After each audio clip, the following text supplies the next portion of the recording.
Okay, welcome everybody. Perfect.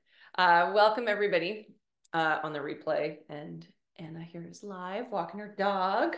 I really do hope that you guys are tuning in to these nuggets of wisdom. I really don't think that the journey is as fulfilling and be as successful if you don't have the right mindset to support yourself. So we understand, I think that everyone in my kind of community, the kind of women that I attract, have some sort of mind, spirit, body connection. And they understand that there is other things at play other than just action and then reaction and, just like we're not robots. We are humans, and we are very, very powerful, and our minds are very, very powerful. And I just want you to think about that for a moment. Anytime that you have had success and really enjoyed it, I'm talking like fulfillment in your accomplishments, it's because you had the right mindset to see something through. Now, I'm not going to go deep, deep, deep into more commitment mindset today. I really want to talk about fitness, but can we just start this call? Couple collective deep breaths. Inhale, exhale. I want you to drop into your body. I want you to quiet yourself. I want you to just listen to my words as I invite you to reflect on how much do you like working out? How much do you love working out or like working out? Now, if you answered, I really don't like it, why? I want you to just start to have your own revelations here about how are you even supporting yourself on this journey. We already know, and I'll talk about the science of like why it's not a habit, it's not a chore. These things like working out, lifting weights, endurance, all the different kinds of mobility, cardiovascular, strength, all the different parts of fitness are so absolutely proven by science to have more than just like a vitality and more than a metabolism benefit. So if you answered that question like, oh, I really don't like it, you are getting in your own way. And I would start there. I would start like, how can I enjoy my workouts more? Do I need to create more time and space? Do I need to change my situation, like my studio or where you work out? Do you need to do it at a different time of day? Do you need to be doing different kinds of workouts? Because if you don't enjoy it, it's going to be very hard to commit and show up. And also, the benefits are less. If you're constantly telling yourself, I don't like this, I hate this, what a chore, you get where I'm going with this. So, right away, what is your mindset? Why don't you like exercise? And how can we get you to like it more? Because I can, like I said, I can tell you all about all the benefits, and that can motivate you as you sit here. But that's not going to change anything. We've all read self help books, we've all heard, we have the knowledge of why, but that's not going to motivate your habit change as much as you think. You need to get into understanding that if you don't enjoy showing up, if you don't support yourself, even if you just fake it till you make it, I love this. It's not true in the moment, but it's a story and you're perpetuating it if you continue to speak that way to yourself. I don't like workouts. I wish that I liked workouts more, or I don't have time, or I don't have the right genetics, or I have whatever your insert excuse. I don't like to put it under the word excuse, but let me dive into my notes here because I think it's really important. Fitness is a mindset. Okay. It's a powerful mindset to transform not only our bodies, but our entire lives. There are so many metaphors and analogies for like how you show up to your workouts and how they reflect in the way that you conquer life. So I want you to think about fitness is more than a routine, it's more than a chore. It is truly Shut your eyes as I say this. It is truly a journey of self-discovery. It is a journey of resilience. How can you be embodied in anything if you can't embody in a workout, if you can't actually feel your body? We're always in our heads. We're always thinking forward and in the back, but working out brings us into our bodies. So it's about understanding our bodies. If you want to know how to intuitively take care of yourself, and again, I feel like the kind of women that I attract want that intuitive understanding of our body. If you want that growth in your capabilities to handle hard things in your nervous system, in your endurance, and your ability to chase after your kids, do a race, do a hike, ski all day, this is a journey. It's not a routine or a chore. It's not something on your to-do list. This is also fitness as a mindset. Fitness as a journey is learning how to embrace consistency. Consistency, the habit of consistency can translate. If you can be consistent with cleaning your house, you can be consistent with fitness, and you have to change your mindset to believe that that is true. You already have the codes, the understanding, the formula on how to do something every day, or consistency doesn't have to be every day, a few times a week. So can you translate that into showing up for your body? And also, there is so much joy. And for those of you who are already said, I don't like working out, and you're like shaking your head, no, please believe me. There is so much joy found in movement. Energy is, or emotion is energy in motion. If you are feeling depressed, if you are feeling stuck, if you are feeling untethered, if you are feeling anxious, or if you are feeling grief, move your body. There's joy to be found in your movement. Yes, can you believe me when I say, especially at the end of the workouts, why I'm such a huge believer in anchoring in before you already start, like, okay, I have to go make breakfast, I have to do this, I have to get the kids, blah, blah, blah, blah, blah. No, just anchor as you feel the serotonin, the endorphins, the adrenaline, the dopamine right after a workout. Anchor it into your body. Notice the vibration, memorize it, remember it. Okay. So let's talk a little bit about fitness, because I haven't talked about it the entire time. I think at this point, as a perimenopause midlife woman, even if you're kind of towards the end of menopause, I really think understanding cycle syncing and this kind of approach and concept, it's gaining so much traction. I mean, every single influencer is talking about it. There's a lot of traction because there's a lot of science. And what it means, cycle syncing your workouts, is tailoring your workouts to the phases of your menstrual cycle. So the science is quite compelling. During our follicular phase, the first half of the cycle, so pretty much from the time you start bleeding is when you enter follicular. But I always like to give women a couple days as you start to finish the period. Then your estrogen levels are rising, which enhances energy, which enhances your muscle recovery. It reduces inflammation. It's really an optimal time all the way up to like right after you ovulate for more high intensity workouts and strength training. It means you can go for a run one day and do a heavy lift the next. Whereas towards the end, closer to your period, you just don't have the same resilience. You don't have the same energy, and you don't have the same recovery. Please hear me when I say it's a lot of it has to do with recovery. Estrogen helps with muscle recovery. It helps with reducing inflammation.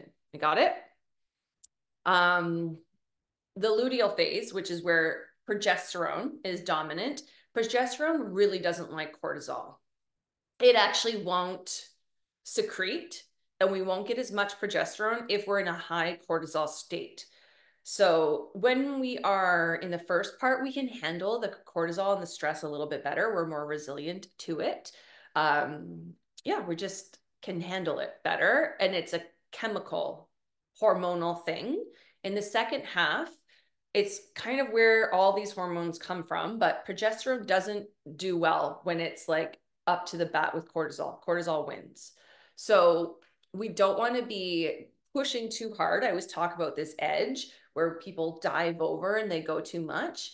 It's so important to learn your body. And it takes probably 6 months to a year to really start to get a flow with this. But once you do, first of all, understanding how to have compassion for yourself when you don't feel as strong will make you enjoy your workouts more, and understanding when to push and be like, yeah, this is safe. This feels good. I can do this. Like, you can always tell when I'm like on one phase or the other because I'm like raring to go or I'm actually taking care of myself.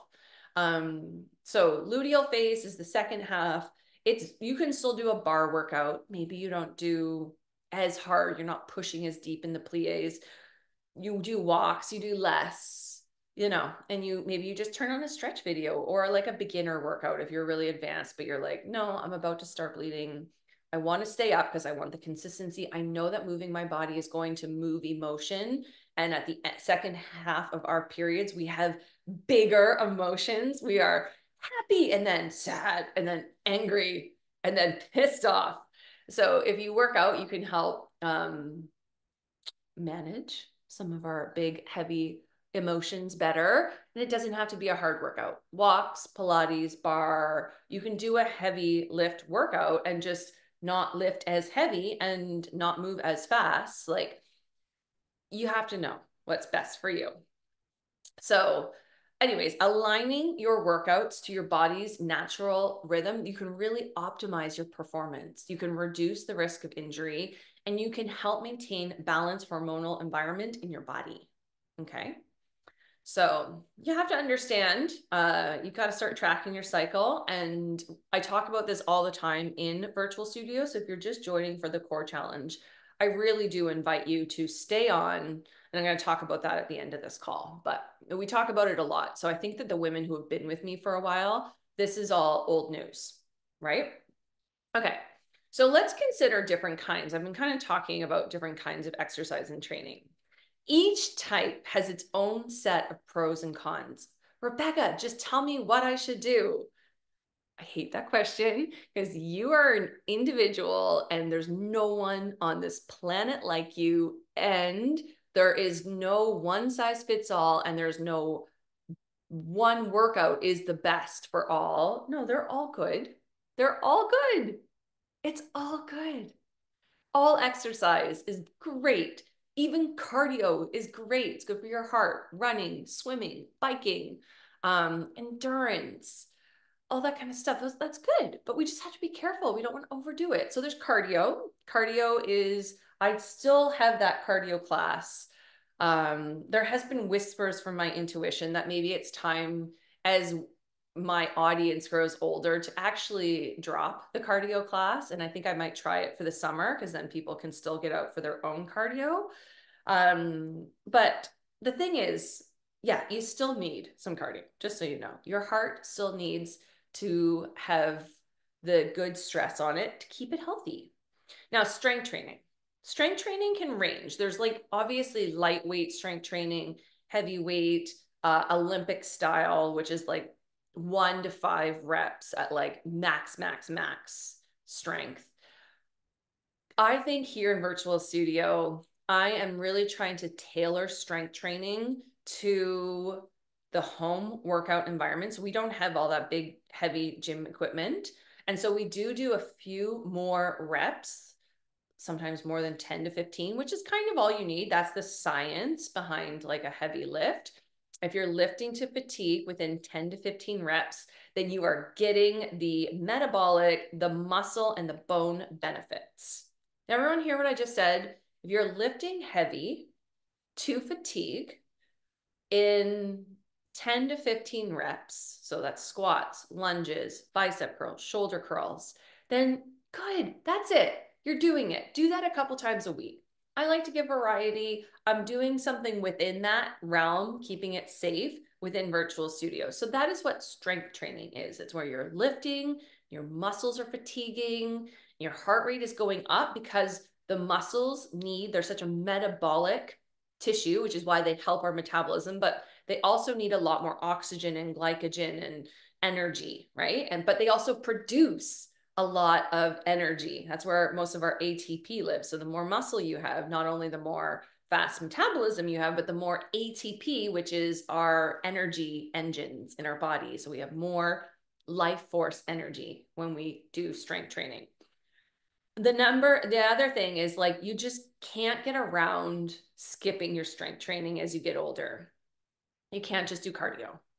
I know I said that one's not better than the other, but I mean, if you are really strained for time, if you want to not break bones and have some sort of metabolism, strength training is absolutely a requirement in your midlife years. Perimenopause, postmenopause, all of that time. And then there's mobility. So flexibility exercises such as yoga, stretching, tai chi, sometimes Kundalini yoga. Kundalini yoga is its own thing.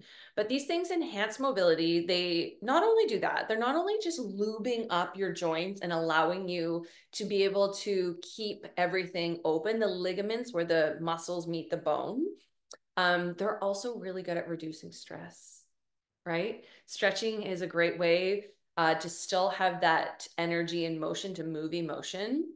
It's usually a deeper breath. It's usually very embodied, like you're in your body while you are doing a stretch, because it's like, you're right, like you're stretching and it brings you to an edge. So it's really good mindset. That's why I think like yoga feels so good. One, because you're like actually breathing. Like I feel like people breathe good in yoga most of the time. And then there's the postures, but it's like the breathing is so important. So those are really, like, to sum it all up, there's like cardio, strength training, and flexibility training. Like that's what you need to know if there's like the Cole's notes on fitness.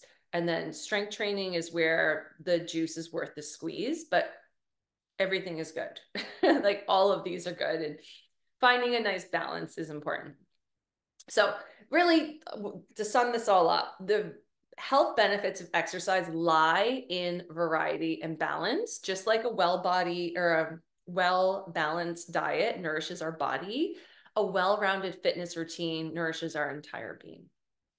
But all this science and strategy only comes to life with the right mindset, specifically consistency. Consistency is the secret ingredient that turns an ordinary practice into an extraordinary result. Do you hear what I just said? Consistency is the secret ingredient that turns an ordinary practice into an extraordinary result. It's not about being perfect every day. It's about showing up day in, day out, even when it's hard, especially when it's hard. Motivation is what gets you started. Habit is what keeps you going. Repeat with me. Motivation is what gets you started. You signed up for this challenge. That got you motivated. Working with a coach will help keep you motivated. Staying on with Virtual Studio will help keep you motivated. But the habit is what is going to keep you going. In developing a consistency fitness habit, I already said it's crucial that you love what you do, that you find joy in your workouts. They cease to become a chore and they become a rewarding part of your daily life. Rewarding because when you are consistent, you start to see results. What feels better than like putting on a pair of jeans and they're like loose, or like someone saying like, damn, you look really good. What are you doing? Right? So when you start to find joy, when you start to make it consistent, workouts become a rewarding part of your life. Say it to yourself, believe it. Just want everything to really land and for you guys not to skim over some of these important points. A rewarding part of your daily life. Fitness is not a punishment for what you ate, but it is a celebration of what your body can do. Fitness is never a punishment. That is the wrong mindset. Just because you had a bad weekend doesn't mean you need to do 2 workouts today. Working out is a celebration of what your body can do. I want you to know, I love analogies. Anna knows I love analogies. I love thinking of like things. Gardens are so my favorite thing to think about. So think about your fitness journey as tending to a garden. Each workout is a seed planted. Each act of self-care is water and sunlight. And over time, with patience and perseverance, you are going to see the fruits of your labor. There will be days when the weeds of doubt and laziness and procrastination try to threaten to take over the garden, but your dedication and your passion will keep the garden flourishing. So, can you think about every time you show up to your mat, you are planting a seed in which you are going to benefit the fruits of your labor later in life? So, in conclusion, embracing the mindset of fitness, not a chore. This is a mindset. So there's lots of mindsets that you can have, and I coach all of them. But the mindset of fitness means understanding the science behind our bodies.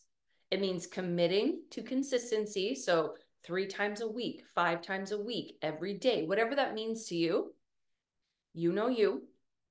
I can help, but you know you best. And finding joy in the process. Can we repeat these 3 things? So I am all for the science. No one can ever come at me saying that I don't look at science. I look at it all the time. So we have to understand how our bodies work. They're different. Their hormones are different. Everything is very different. So understand the science, work with the cycle syncing, work with the science of cardio, strength, mobility, okay? Then commit to consistency, find a rhythm. And then in that rhythm, find joy in your body, celebrate it for what it can do. That is the mindset of fitness. It's really turning fitness from a fleeting resolution. I'm going to get back into this. I'm going to lose weight. I'm going to look really good for a vacation for summer, whatever. Change that into a lifelong journey. Think about it as a garden, like, and not just the kind of garden we plant. Like I plant my greens every year. I mean, like the landscaping. It is a lifelong journey. So I want to celebrate you. I want to celebrate you as your coach. I want to celebrate you for being here.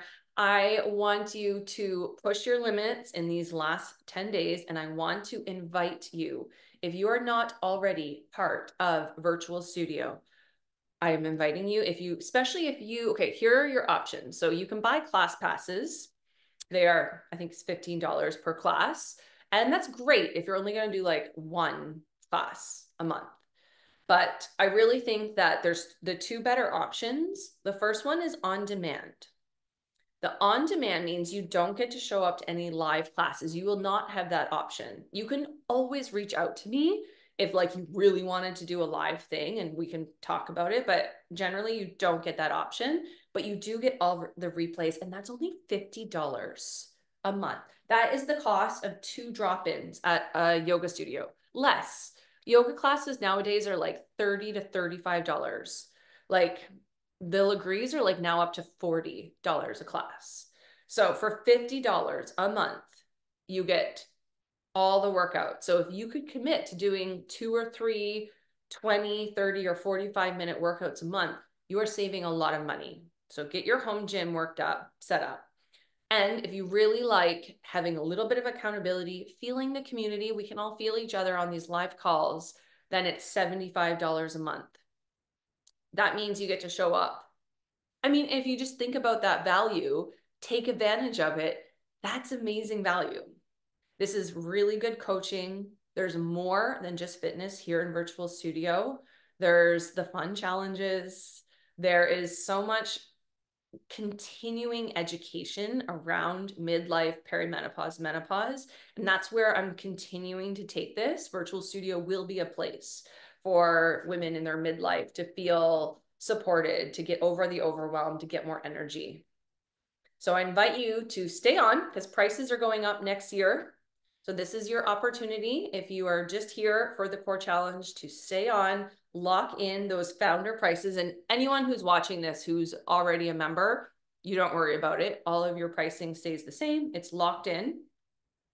But prices are going up in September. So just wanted to invite you guys in, and I kept it under half an hour. So if you have any questions, we still have 10 more days. June 1st, we're doing a Quarry Rock hike at 8 a.m. Just beat the crowds. If you guys want to come, bring your dogs, whatever. Maybe we'll go for like a coffee afterwards, sit by the beach, have a nice time connecting. I hope you guys come. And yeah, the solstice event has 3 or 4 tickets left. I would jump on that. If you've been thinking about it, I highly encourage you to come. Hot, cold sauna, some Kundalini yoga. We've got It's Bloom there sponsoring us. Downtown Betty is sponsoring it. So there'll be some goodies and some swag, some food, some women, some hot sauna, some cold ocean, some Kundalini yoga, and community. So thank you guys so much for participating. I'm here for you. I'm cheering you on. I hope that this really helps solidify what fitness means to you and how you can incorporate it so that you can just be that highest version of yourself. This is part of it. This is part of it. Okay. Thank you. Bye, Anna. Bye.